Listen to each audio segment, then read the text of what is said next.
Hi friends, this is your friend Shweta and welcome to my channel book reviews and views. आज हम लोग बात करने वाले हैं बुक की जिसका नाम है ययाति। ययाति एक माइथोलॉजिकल फिक्शन है। इस बुक के लेखक हैं विष्णु सखाराम खांडेकर जी। इस बुक को ज्ञानपीठ और साहित्य अकादमी पुरस्कार से सम्मानित किया गया है। ओरिजिनली ये मराठी में थी, लेकिन मैंने इसका हिंदी रूपांतरण पढ़ा है जो कि आपको बड़े आराम से किसी भी कहीं पे भी ऑनलाइन और बुक स्टोर पे मिल जाएगा। अब हम लोग बात करते हैं बुक ययाति में है क्या और ये ययाति कौन थे। ओरिजिनली अगर देखा जाए एज पर महाभारत और जो भी हमारे साहित्य जितने भी मिलते हैं, महाराज ययाति महाराज नहुष के पुत्र थे और इनका जीवन बहुत विलासता भरा रहा था। इनके बारे में एक स्टोरी बहुत प्रचलित है कि इनको ऋषि शुक्राचार्य, जो कि दानवों के ऋषि से श्राप मिला था कि ये अपना उसी समय बूढ़े हो जाएंगे एकदम, और इनका बुढ़ापा इनका अगर कोई पुत्र एक्सेप्ट करता है तो उसके यौवन से एक्सचेंज हो जाएगा। तो फिर महाराज ययाति अपने पुत्र पुरु को अपना बुढ़ापा दे देते हैं, जो खुशी खुशी ले लेता है और उसका यौवन लेकर 1000 साल तक जीवन का सुख और सौंदर्य रस लेते हैं।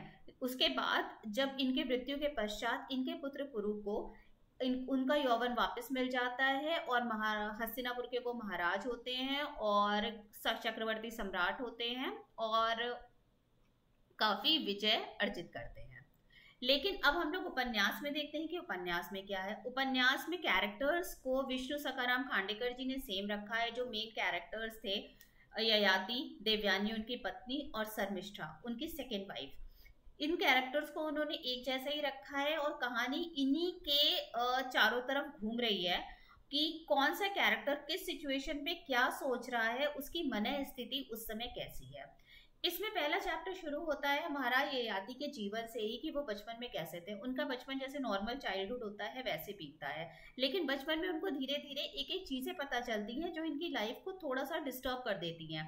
पहला सच उन्हें तब पता चलता है जब इनकी मदर इनको ये डिस्क्लोज करती है कि इनका एक बड़ा भाई यति भी था, जो कि घर छोड़ के चला जाता है क्योंकि वो राजा महाराजाओं वाली लाइफ नहीं जीना चाहता था। उसको किसी सत्य की तलाश थी अपने जीवन में, जिसके कारण वो चला जाता है।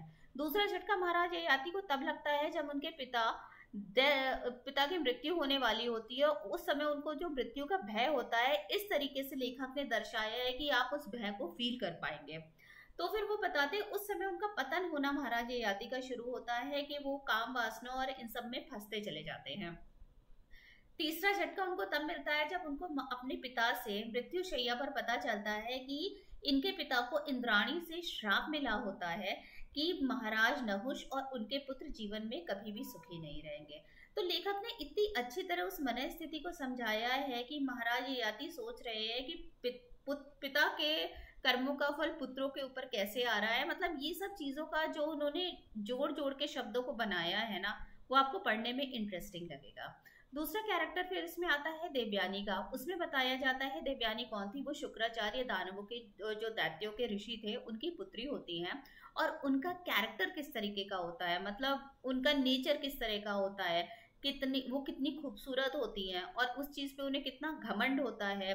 वो अपने आगे किसी को कुछ नहीं समझती हैं, लेकिन कहीं ना कहीं उनको एक कॉम्प्लेक्स होता है कि मैं इतनी सुंदर हूँ, मैं हर कलाओं में शर्मिष्ठा से बेटर हूँ, लेकिन फिर शर्मिष्ठा को वो स्थान क्यों मिलता है जिसके लिए जो मुझे मिलना चाहिए।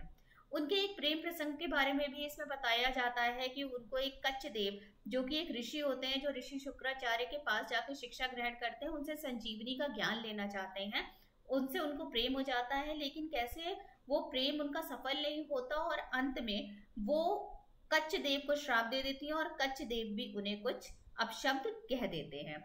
और उनकी इच्छाएं बताई है कि वो कैसा स्वप्न देख रही है उस चीज को रिलेटेड। ये सब चीजें काफी अच्छी तरह उन्होंने डिस्क्राइब करी हुई हैं। फिर इसमें आगे चल, और कच्छदेव कौन है और वो कौन सी संजीवनी वाली शिक्षा है जिसको लेने के लिए वो जाते हैं ऋषि शुक्राचार्य के पास। इन सब के लिए आपको बुक को पढ़ना होगा, क्योंकि हर चीज डिटेल की बुक के आपको बता देने से बुक की सार्थकता ना खत्म हो जाती है। फिर दूसरा कैरेक्टर शर्मिष्ठा का आता है, लेकिन उससे पहले आपको ये भी पता होना चाहिए देवयानी की शादी महाराज ययाति से होती है और किस सर्कमस्टेंसेस में होती है, वो भी बहुत इंटरेस्टिंग है, आपको पढ़ने में अच्छा लगेगा। फिर शर्मिष्ठा की बात करते हैं। शर्मिष्ठा दानवों के राजा ऋषि महाराज विश्वपर्वा की पुत्री होती हैं।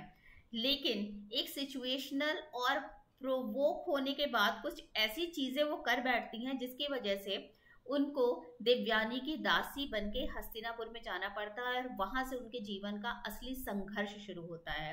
और किस सिचुएशन में वो ये डिसीजन लेती हैं कि नहीं, मैं राजकुमारी होकर भी दासी बनने को तैयार होती हूँ। रीजन उसका एक मेन ये होता है कि राष्ट्र का सुख हर राजा महाराजा और उनके कुल के जितने भी लोग होते हैं वो पर्सनल व्यक्तिगत सुख के ऊपर होता है। अब अगर हम लोग ययाति के बारे में बात करते हैं और इस स्टोरी के बारे में बात करते हैं, तो हर किरदार इस उपन्यास में ना एक भाव है जो कि हम सब में कहीं ना कहीं है, किसी ना किसी रूप में उजागर होता रहता है, कभी ज्यादा कभी कम।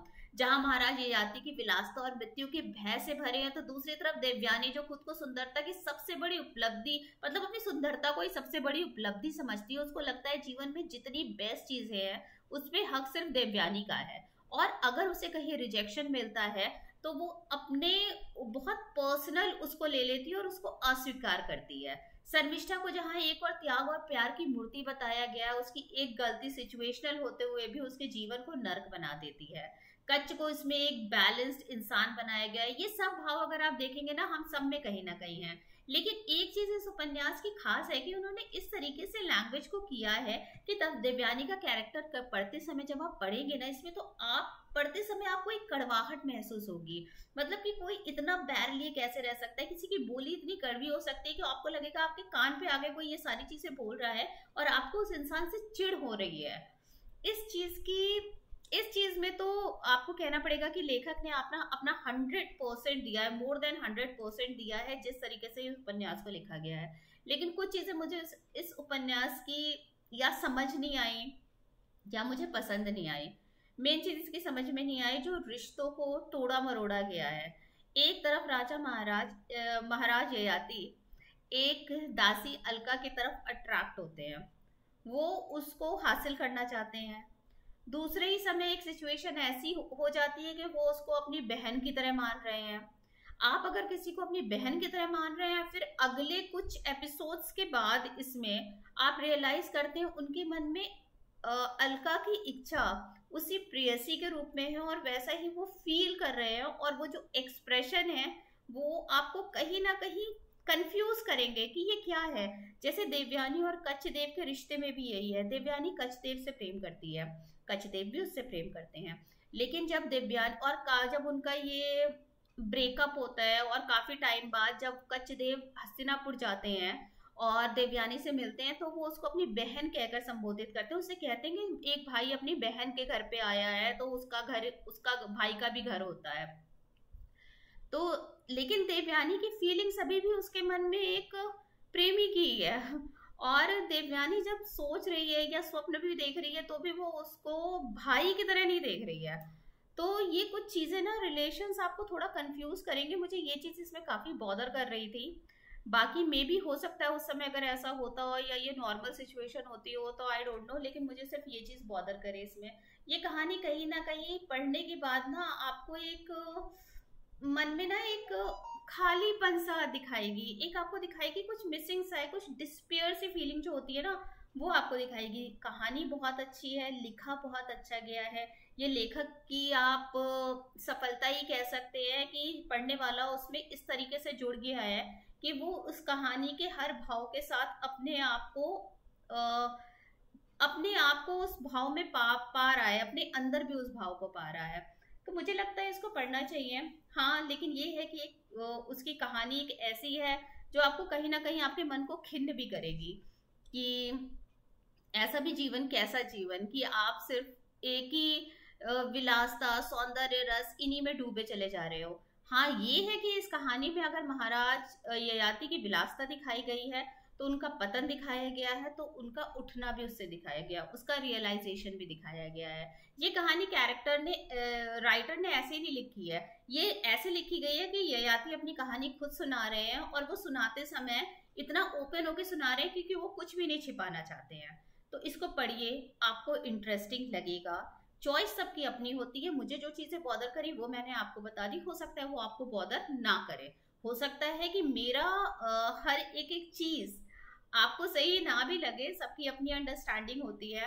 लेकिन आप सबसे यही रिक्वेस्ट है, बुक को पढ़िए, इंफॉर्मेशन लीजिए, लेकिन पढ़ने का तरीका आपकी सोच के ऊपर बहुत डिपेंड करता है, आप उससे क्या ड्रॉ कर रहे हो।